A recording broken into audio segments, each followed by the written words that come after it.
start looking at your work. Once you actually get into it, you'll start doing some micro-analysis, which are minutiae nitpicking every sign of production and every sentence type, and then we go back to a holistic overview look on your work. So this is kind of just scratching the surface of what we do to teach you what makes an effective interpretation and what we need to look at. Okay. So you had the article by Brian Cerny that explained all of this. This is a rubric that I created based on the 10 C's. So each category, there's 10 criteria that you're going to rate yourself on. And then from a 1 through 4 sliding scale. Clear? All right, so the first thing is it channeled appropriately? We have 3 basic forms of communication in any language: written, spoken, and signed. So if we're working from ASL into spoken English, then it's going to be a spoken interpretation that we're judging the clarity of our voice, complete English sentences. When we go from English into ASL, it's signed. Good? Pretty simple. We'll go back on that. One of the things that's really frustrating, and especially for speakers, teachers, anybody that you're standing next to, if they're speaking in English or giving a lecture or a presentation, and you're standing next to them to interpret, and you're what we call sub-vocalizing or whispering or slapping your hands together when you make signs, very distracting and really important. So when I say one channel, if you're going from spoken English into ASL, it should be quiet, no sub-vocalization, no whispering, no banging of hands together. Just stop. So that's what you're looking for in your work.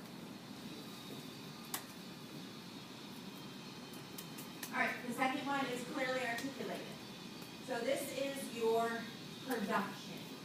Is it crisp, clear, and formal? Remember that when we are interpreting, our production always has to be formal. We're working. So it's not like we're having casual conversations with people. We can't talk in fragmented sentences. We can't say, no, it was kind of like, well, and then I was like, and then he was like, and she said, and we said. That's casual conversation. You can do that anytime you want to, but when you're working, you're the professional interpreter. So it has to be appropriate, grammatically correct, crisp, clear, and formal, whichever way your target, whichever way you're working into. So if your target is ASL, you're going from spoken English into ASL, you're looking at the production, sign production, 5 parameters of a sign. What are they?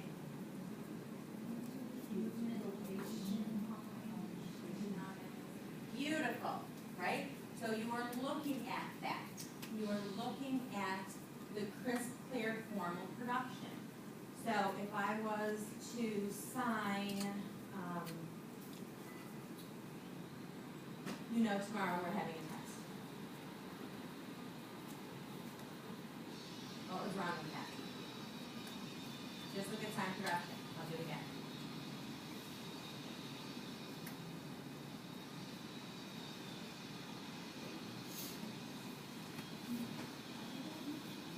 Not the non-manuals, has nothing to do with non-manuals. I'm talking about these signs. No. What's the placement of no? Here. When you are working, your placement has to be here. That's a crisp, clear, formal sign. One other sign that I produced incorrectly. I did have with one hand. Have is a 2-handed sign, always. This is casual. Can we get casual conversation? Casual. You can do it with a casual conversation. When you're working, it has to be beautiful, crisp, clear sign production. So you're looking at your own sign production to make sure that it is being produced formally. Good?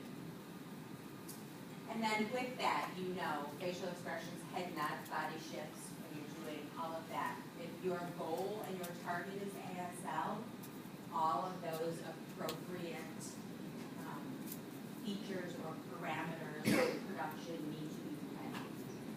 Good? understanding what someone is signing and doing it formally. This is the problem that I always have with this program. And I love all the teachers that we have here, don't get me wrong. But when your ASL teachers understand you, they don't often correct those little tiny errors that you're making in production. Because they understand you, and it's all about communication. But you're learning a language at the same time. So if you were learning Spanish or French, you would have to clearly articulate and produce that word. So I have this struggle all the time. So then you come into consecutive interpreting with me, and I'm like, that's not formal, that's casual conversation. Well, but nobody ever told me. Or I've always said it like this. I thought this was the sign. Nope, it's. So you're going to get a lot of kind of backlash, maybe in consecutive, where whoever your instructor is saying, that's not how you produce it, that's not how you produce it. But better to finally get corrected on it than to never get corrected on it, right? But it's a struggle that we have here because it's all about communication. And you can communicate with your deaf instructors and they understand you and your point. So they don't always correct everything, and that's when we get back at it. All right, so if we're going from ASL into spoken English, our volume, pitch, intonation, articulation, pronunciation must be formal, clean, crisp, and intelligible. Good? This is where we have those problems of, you guys, and I was like, oh, they come out all the time. Because it's not often, how often do we talk formally? We don't talk formally very often. But when we're interpreting, when we're called to interpret, it has to be crystal clear. So we listen to those kind of things and then mark ourselves when we forget. I noticed in one of the classes that when the interpreter had one time, she needed air while she was saying, but the teacher didn't get the air. So she went ahead and said, oh, that was an interpreter error. Would you say you recommend it? Oftentimes, no, it's not necessary. It kind of throws a wrench into the whole flow and the pace of everything. If it was an egregious error, if it was something where everything needed to be stopped and, you had to go back and really explain or clarify something and the interpreter got it way off, then yes, you might say something and let everybody know. But if you just like mispronounce something, just fix it and go on. Yeah. Remember last week we talked about the judgment that people make about speakers? Forgot what we were talking about. Anyways, meditating upon qualities. If it's just one tiny simple error and you just correct it and go on, well, maybe the audience might think that they made the error, but it's a little tiny error, they're not going to make a massive judgment on a person for saying a little tiny error. But by saying, ooh, it took her error, or you throw a wrench in it. And the reason why is you recognize it, you remember it, because it's stuck out like a sore thumb to you.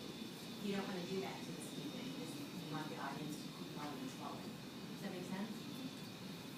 Any other questions or comments on that? Cool. All right. Comfortably paced. This is a huge issue for most of us because it's a catch-22. We need to have enough process time or lag time where we're just standing here listening to a whole chunk of information so that it makes sense to us. Then we can reformulate it into ASL and produce it. The problem with that process time and that lag time that we need to do that is that we only have a short-term memory capacity of about 10 to 15 seconds. So the longer we wait to try to process the information, the more it decays and it goes away and we forget what it is that we're trying to convey. So we need to wait so that we get a whole chunk of information, think about how we're going to formulate it in the target, and then put it out nice and smooth. When we don't, if you were to turn your heads and look back, you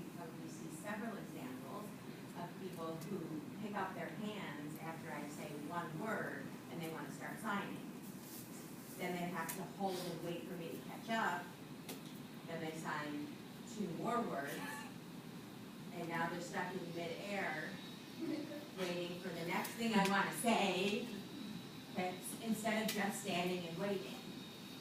If you just stand and wait and get a whole concept, then when you go to produce it, beautiful. But if you rush the process, you pick up your hands, you hear one word. Yesterday, I went. Every time you pause, it's actually a period. You've completed a sentence, and if it's an incomplete sentence, it's called a fragment, and it makes no sense. Good.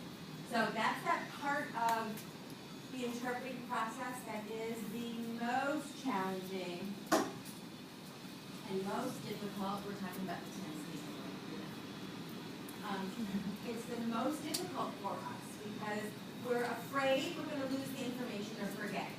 So we want to pick up our hands and we want to start signing and transferring that meaning as soon as we can. But you've heard people speak before. You've listened to lectures a million times. How many times do you tally mark every time the teacher says or you guys, we do crazy things when we listen to speakers sometimes. And they'll start to say something, then make a mistake, and go back and correct themselves, and you're kind of stuck here in this middle with your hands up. Just wait. You wait. It's hard. We don't like silence. We don't like to stand here in front of everybody and not put our hands out. So a really easy thing is just look at the presenter until they've gotten out a full, complete thought. And then go ahead and put it out nice and smooth. It's really hard to watch, too, if someone is stop, you can have a concept, and then you gotta wait and pause. When you're searching for signs, what's the sign for? That means you didn't plan it out beforehand. You're in the middle of signing it when you realize you need a new sign for a new word, but you can't remember what it is. You should never get to that point.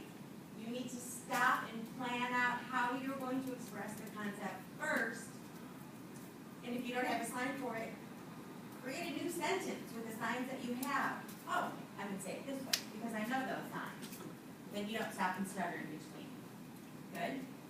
So both ASL to English and English to ASL, we're looking at the flow. Does it flow? Is it a nice pace? Is it easy to watch? Is it easy to listen to? Good? Questions about that? No? All right. Is it grammatically correct?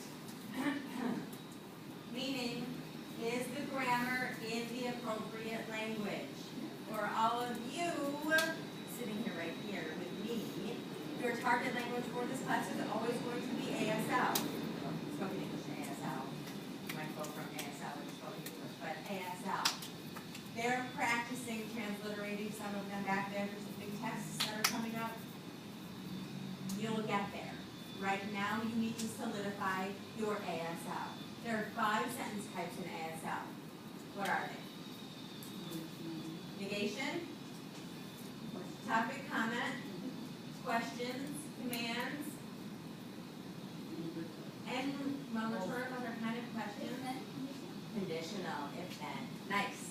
Those are the only type of sentences you should be using. If you are staying in an English order and I say 2 words and you start to sign those 2 words, you're in English. You're not even in ASL. That's why you have to wait for a whole thought and concept. Once you get it, then you can change it and pick the appropriate ASL sentence type. Good? So, spoken English or ASL, depending on what your target is. It must be grammatically correct. Good? Fire every left. Both of you have your own grins on your face. I just want my inability to do To do that. Yes, yes, yes.